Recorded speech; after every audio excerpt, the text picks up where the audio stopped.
सभी को जय Shri Ram, Radhe Radhe. Hello my dear friends, कैसे हैं आप लोग? आई होप आप अच्छे होंगे, स्वस्थ होंगे। आप सभी को होली की शुभकामनाएं। गुलाल की खुशबू और मिठाइयों की मिठास के साथ ये होली आपके जीवन में प्रेम और खुशहाली लेकर के आए। आपको होली की बहुत बहुत बधाई हो। मेरे सभी मित्रों को, सभी दोस्तों को, सभी रिश्तेदारों को और सभी मेरे दुश्मनों को, आप सबको होली की बधाई हो। ईश्वर से ये मेरी प्रार्थना है कि ये सब होली पर आप सही मार्ग पे चलेंगे, सत्य के मार्ग पे चलेंगे और ये होली आपके जीवन में बहुत सारी सफलता और खुशियों से रंग भर देगी और बुराइयों को छोड़ देगी। चलिए, आज मैं आपको एक संदेश देना चाहती हूँ। होली पे मैं उन लोगों से कहना चाहती हूँ कि बुरा ना मानो, होली है, रंगों से ना बचिए, खूब मज़े से खेलिए, आनंद उठाइए, क्योंकि साल में एक बार ये त्यौहार आता है।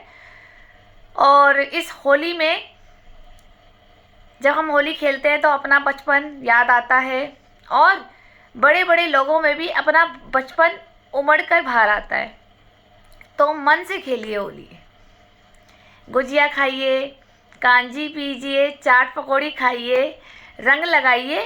रंगों से ना डरिए, उनसे डरिए जो रंग बदलते हैं।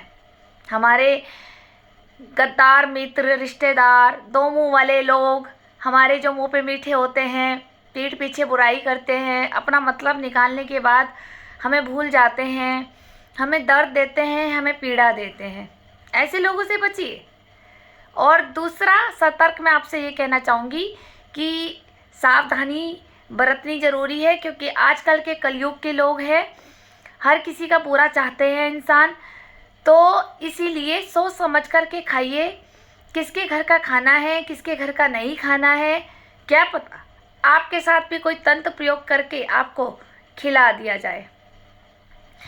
तो ऐसे लोगों से बचिए, नकारात्मक लोगों से बचिए। जो ये नकारात्मक लोग भी अगर हमें कुछ करके खिलाते हैं या नहीं भी करके खिलाते तो इनकी ओरा भी हमें पकड़ती है।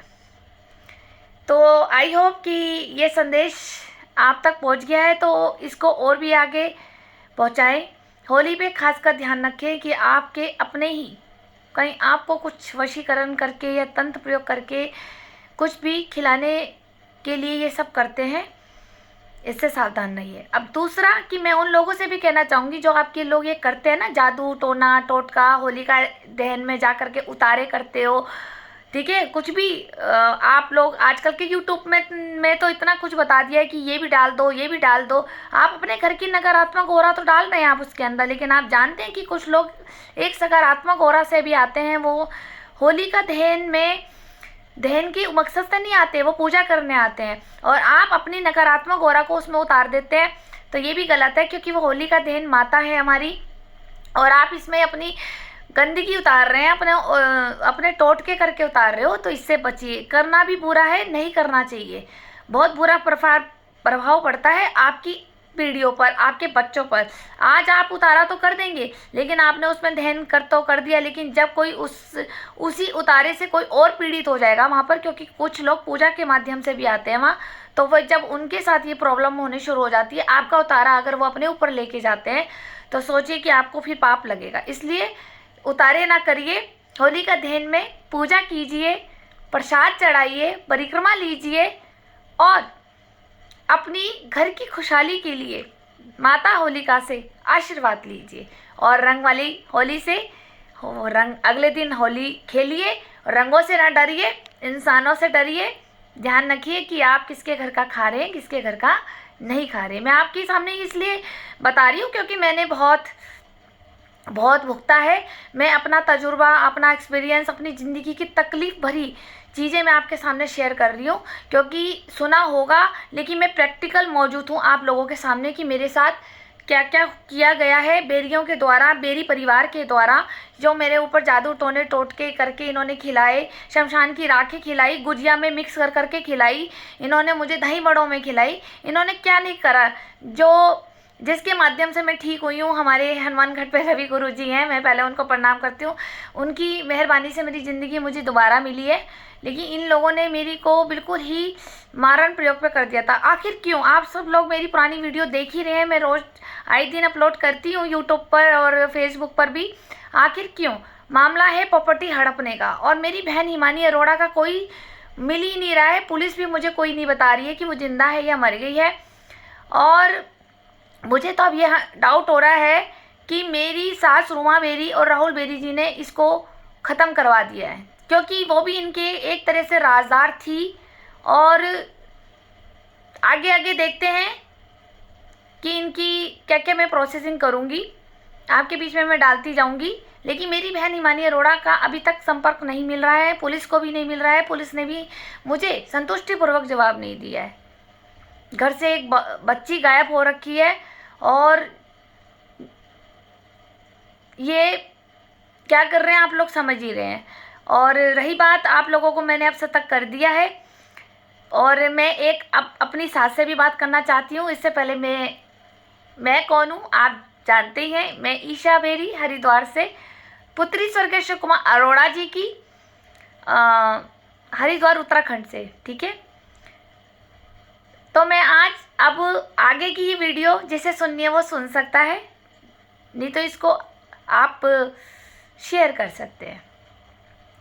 जो इंटरेस्टेड है वो सुन सकता है। मैं अपनी सास से और बेरी परिवार से बात करना चाहती हूँ कि चलो, आप सबको पहले होली की शुभकामनाएं। और मैं अपनी सास से कहना चाहूँगी, बन गई गुजिया और बन गई ठंडाई और लीची के जूस, जिसमें तुम कर करके देती हो। चीनी पड़वा के रखना, इलायची पड़वा के रखना, लोगों को तंत्र प्रयोग से अपने वश में करना, करती हो ना आप। मैंने इसीलिए अर्जेंट अभी इस टाइम वीडियो बनाई है। मैंने कहा कि कुछ लोग तुमसे पीड़ित हो रहे हैं, तो क्यों ना आप जागरूक कर दूं दुनिया को कि तुम्हारे हर एक खाने में तो छोड़ो, आप तुम्हारा तो एक गिलास पानी में भी जादू टोना टोटका होता है ना। तुम चीनी पड़वा के रखती हो और इलायची पड़वा के रखती हो तांत्रिकों से, उसमें शमशान की राख मिला के रख देती हो थोड़ी सी, और जब कोई आए तो तुमने उसे लीची के जूस में डाल दो या गुंजिया में डाल दो या मिठाइयों में डाल दो और उनको खिला दो, और वो तुम्हारा जय जयकार बोले और तुम्हारे कठपुतली बन जाए। और कुछ लड़कियां तुम्हारे वश में होकर के देह व्यापार में लग जाए, वेश्याकृति का काम आसानी से कर सके, और आप ही के पास वो चुंबक की तरह खींची चली आए, और फिर उसके पास 50-50 का लेन देन। ये जो तुम करती हो ना, अभी तुम कर लो, लेकिन ध्यान रखना, ईश्वर हमेशा ऑनलाइन है। और मैं और लोगों को भी सतर्क कर रही हूँ कि ये लोग यही करते हैं। मेरी सास तो करती है, इनका बेटा राहुल बेरी, इनकी बहू अंजू बेरी, कुछ लोग शामिल हैं इसमें जो तांत्रिकों के पास जाते हैं। उन तांत्रिकों के भी मैं नाम बोलने वाली हूँ जिन जिन लोगों के पास ये सब जाते हैं, ठीक है ना। चाहे वो तरुण बेरी जी हो, मुझे सब पता है कि ये कहाँ तांत्रिकों के पास जाते हैं और किस तरह से गंदी हरकतें करते हैं और कराते हैं। इसलिए इन लोगों से खास कर सावधान रहें, बेरी परिवार से, क्योंकि ये इनका कोई भी अगर कुछ खिलाया जा रहा है, ये बिना मतलब के कभी नहीं खिलाते हैं, कभी नहीं खिलाएंगे। अगर ये इतने कंजूस हैं, ये एक तरह की नार्सिसिस्ट फैमिली है पूरी बेरियों की। और नार्सिसिस्ट क्या होते हैं, आप नेट पे निकाल के देखिए, आपके होश उड़ जाएंगे नार्सिसिस्ट व्यक्ति होते कौन है। अपने मतलब के बिना तो ये गिलास पानी भी नहीं देते हैं, और अगर आपको ये कुछ दे रहे हैं तो समझ लीजिए लोचा है कोई लोचा। अब आप ये इतने तेज और खतरनाक होते हैं कि ये फ्रंट पे भी नहीं आएंगे। अगर इन्होंने कुछ आपके घर में गुजिया या कुछ भी खाने का सामान पहुंचाना है तो ये किसी और को भी माध्यम बनाते हैं, थर्ड पार्टी को, जिसे तुम्हें लगेगा अरे ये तो हमारा पड़ोसी है, हमारा मित्र ही तो है, ये क्या कर लेगा। लेकिन ये नहीं पता कि उस मित्र के पास वो चीज़ भी उसी के खानदान से आई हुई है। मैंने भुगता है, मैं आप लोगों के बीच में तभी तो बता रही हूँ। इन्होंने ऐसे कोई मेरी मम्मी को बर्बाद करा, मेरी मम्मी के ऊपर भी करा, मेरे ऊपर भी करा, मेरी बहन के ऊपर भी करा। और हमारी हिमानी जी अगर वो जिंदा है, अगर वो मुझे सुन रही है तो ठीक है, खाओ रुमा बेरी जी की मिठाइयाँ, राहुल बेरी जी की मिठाइयाँ, क्योंकि हमारी बहन को तो भाव चाहिए थे ना। अब वो मिठाइयाँ या जब कुछ भी करके दिया जा रहा था या शमशान की राख दी जा रही थी, टोटके किए जा रहे थे, इलायची दी जा रही थी। और ये चाय कहाँ पीती थी? सत्यम के घर, सत्यम साक्षी के घर, उमा बुआ जी के घर और भोले के घर में। तो ये सारा सामान जो है बेरी परिवार का, जो वशीकरण और तंत्र प्रयोग द्वारा सिद्ध किया जाता है, तो ये तो इनके घर में पहुंचा देते थे सामान। उन्हें पता था कि हिमानी या ईशा बेरियों के खानदान का खाएंगी ही नहीं, क्योंकि मैंने तो भुगता है कि ये तो खाएंगी ही नहीं। तो ये और थर्ड पार्टी को माध्यम बनाते हैं कि इनके द्वारा उनके घर तक पहुंच जाएगा। तो हमारी हिमानी के पेट में तक पहुंच गया है। जब जैसी संगत में रहोगे वैसा तो बन ही जाता है। सुअर जो होता है वो गुई तो खाता है, अब गू तो उसे पसंद ही है।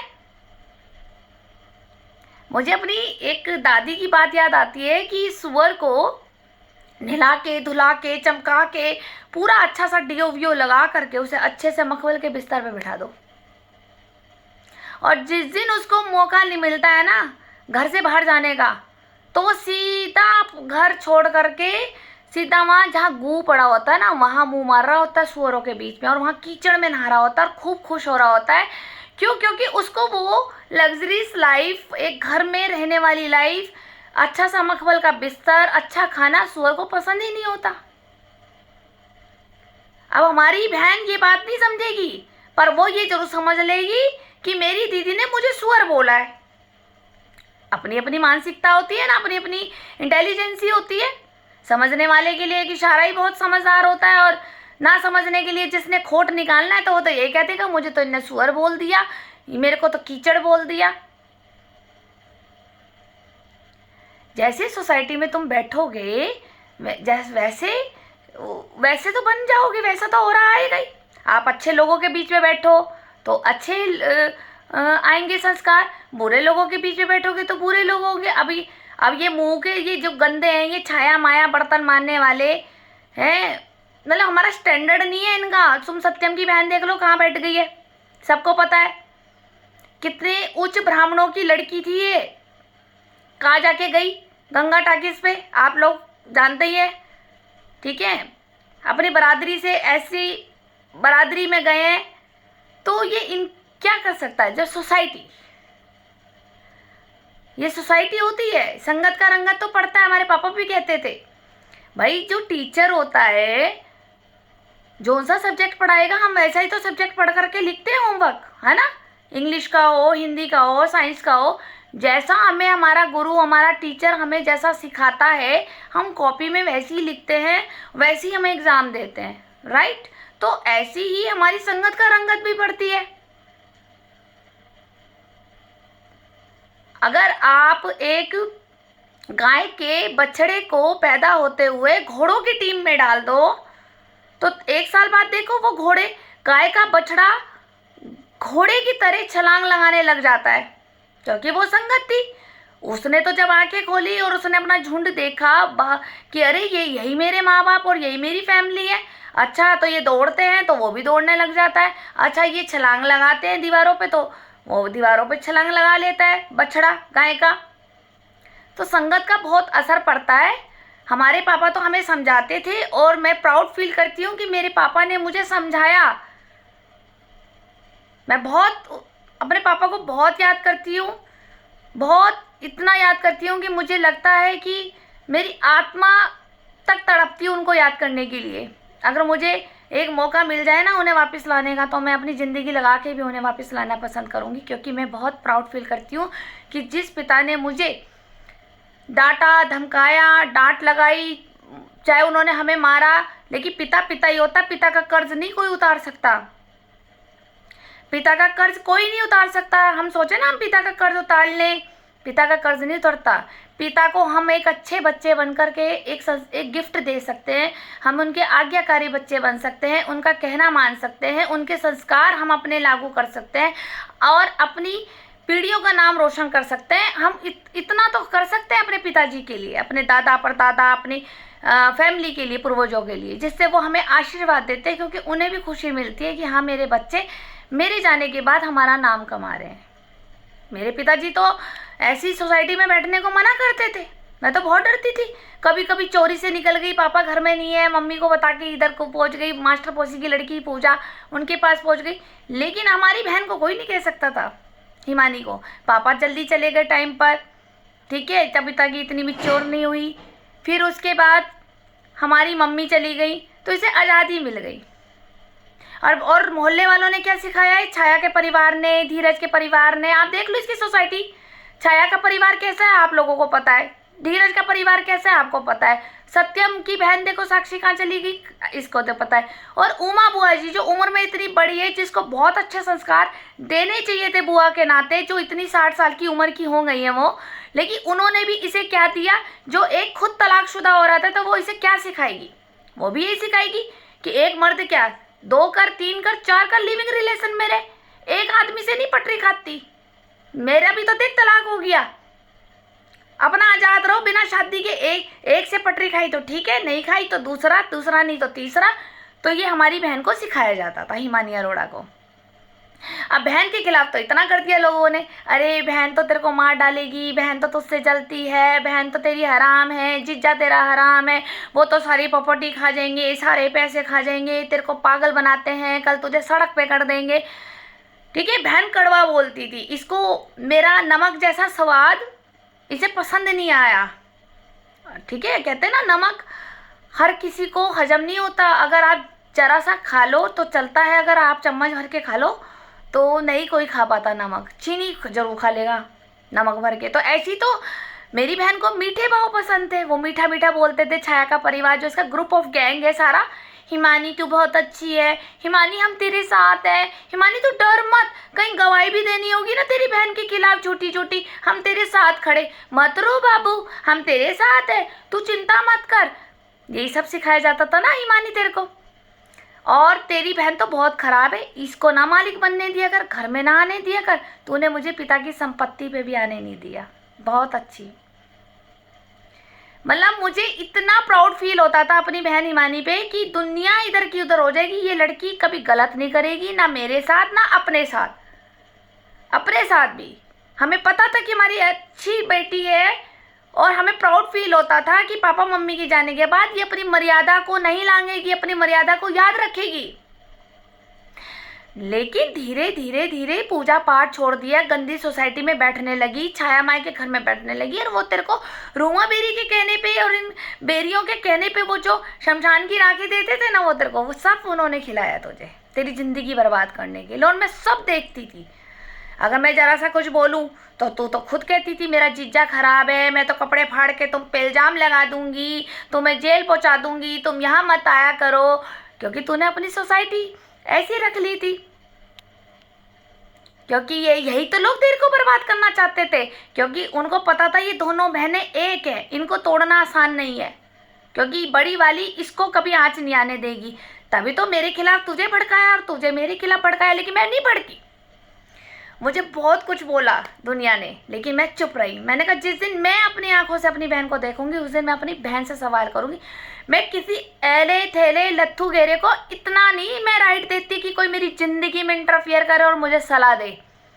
मैंने अपनी ज़िंदगी में अपने माँ बाप एक ही बनाए थे, जिनसे मैंने जन्म लिया और जिनका मेरा कर्जा आज भी मेरे ऊपर है। ना मैंने अपने पिता का दर्जा किसी और को दिया, ना मैंने अपनी माँ को दिया, चाहे हमारी माँ कैसी भी थी, चाहे मैं मारती थी, चाहे लड़ाकी थी, चाहे बदतमीज थी, चाहे पागल थी, चाहे जल्लड़ थी, माँ तो माँ थी ना। लेकिन उस माँ का दर्जा मैंने रूमा को भी नहीं दिया। मैं जब शादी करके गई तो मेरे को ये तो पता था कि मेरे पति की माँ है, और माँ जैसी है उतना तक तो मैंने इसे मर्यादा में इसे इज्जत दी, लेकिन मैंने अपनी माँ का सिंहासन नहीं दिया इस रूमा बेरी को। और तूने इस रूमा बेरी को, इस कोठा बाई को अपनी माँ बना ली, है ना। और राहुल बेरी जी के एक और कांड है कि हमारे पापा के नाम पर, अशोक कुमार अरोड़ा के नाम पर एडॉप्टेड है राहुल बेरी जी, कि मैंने एडॉप्ट कर, मतलब हमारी मम्मी ने और पापा ने एडॉप्ट कर लिया। संपत्ति का कितना भूखा है यार ये रूमा बेरी का बेटा, इतने तो ये लालची हैं। मुझे पता लगी है, कंफर्म है, मैं आप लोगों के बीच में डालूंगी ये सबूत कि राहुल बेरी जी ने तो अपना बाप भी बदल दिया था। अशोक कुमार अरोड़ा लिखवा रखा है एक जगह।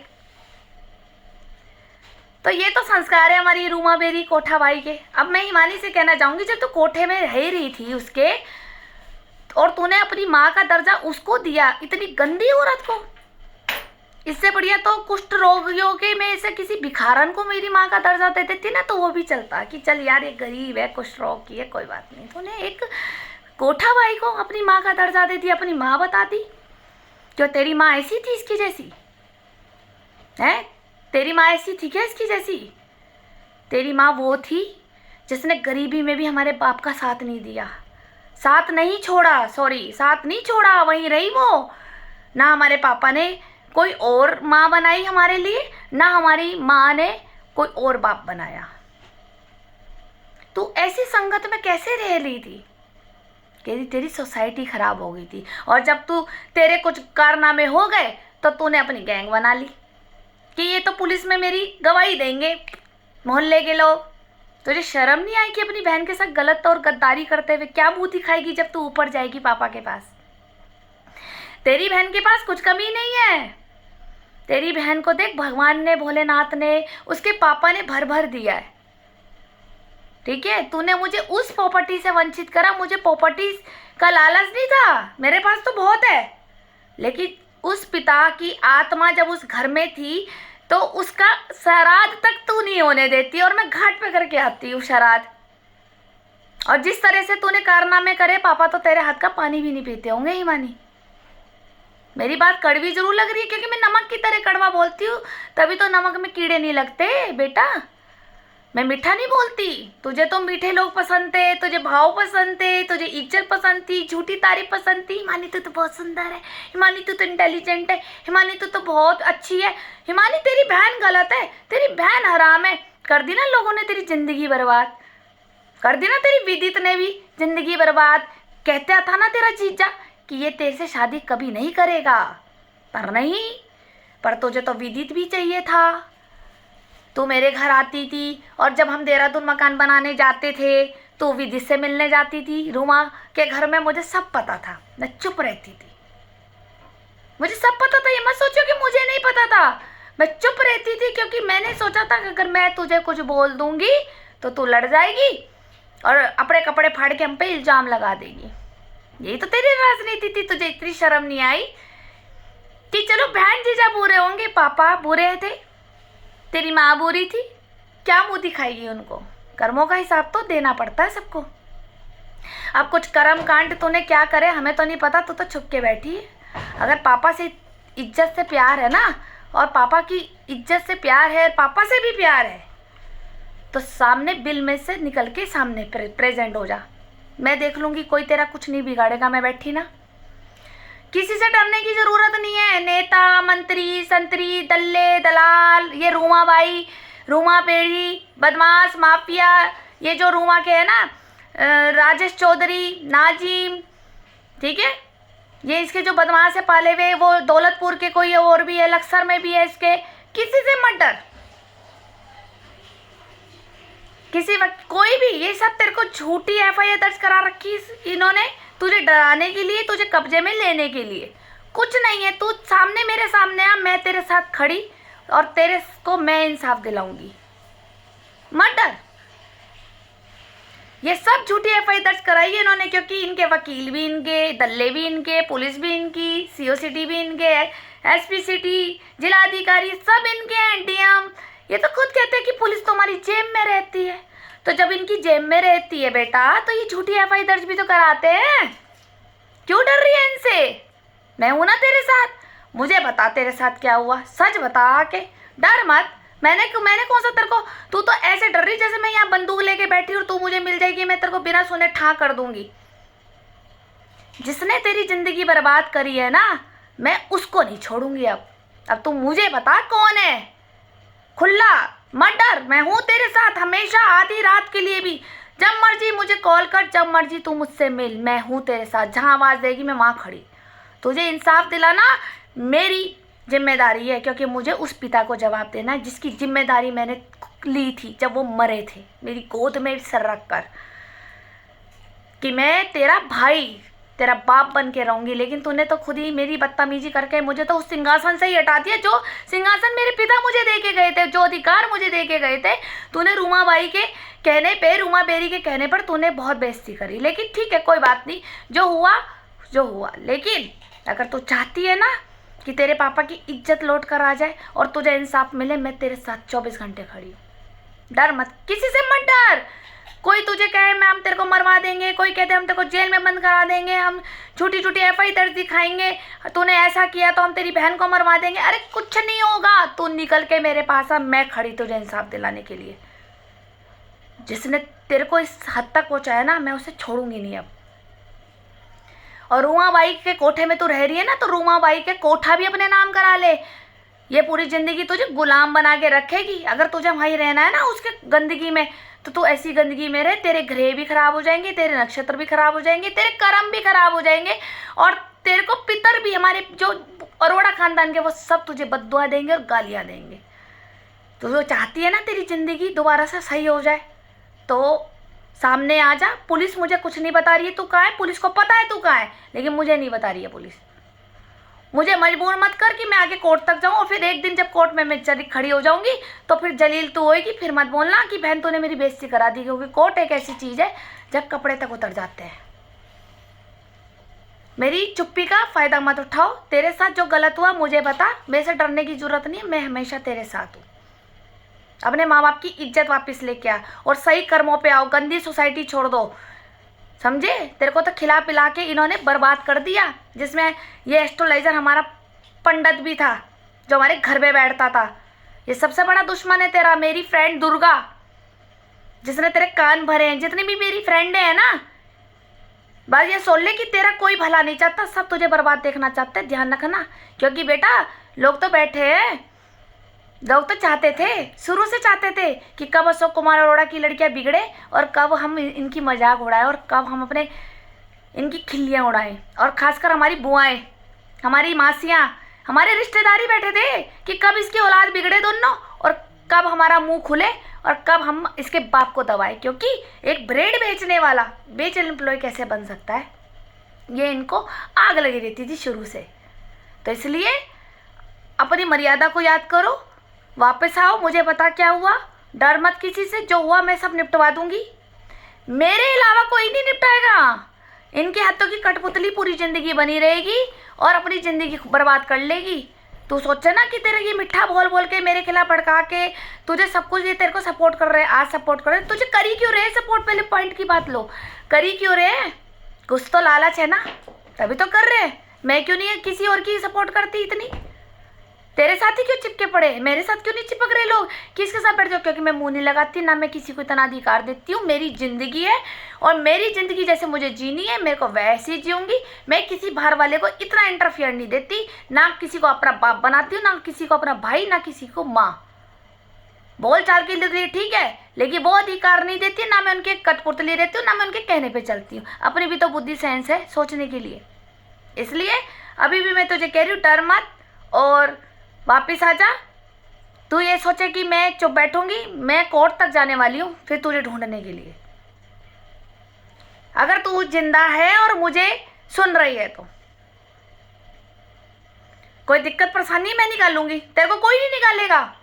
बाहर के बच्चे को तो मजा आता है, सब देखते हैं कि अरे इसे दलदल में फेंक दो, वो दर्द नहीं होता।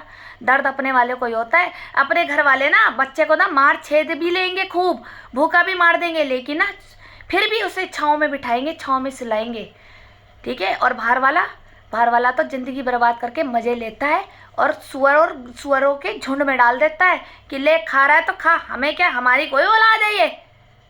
दर्द बाहर वालों को नहीं आता, दर्द तो बाहर वाले तो मज़े लेते हैं, तड़प रहा है, हमारा तो प्लान पूरा हो गया। लेकिन जो दर्द होता है ना वो अपने को होता है। अपना 100 गाली सुना लेगा, मार लेगा, लेकिन फिर भी उसे अंदर बाढ़ लेगा घर के अंदर और छाँव में सुलाएगा। 2 रोटी घी की नहीं देगा तो सूखी तो जरूर देगा, भूखा नहीं सुलाएगा अपना। ये होते हैं अपने।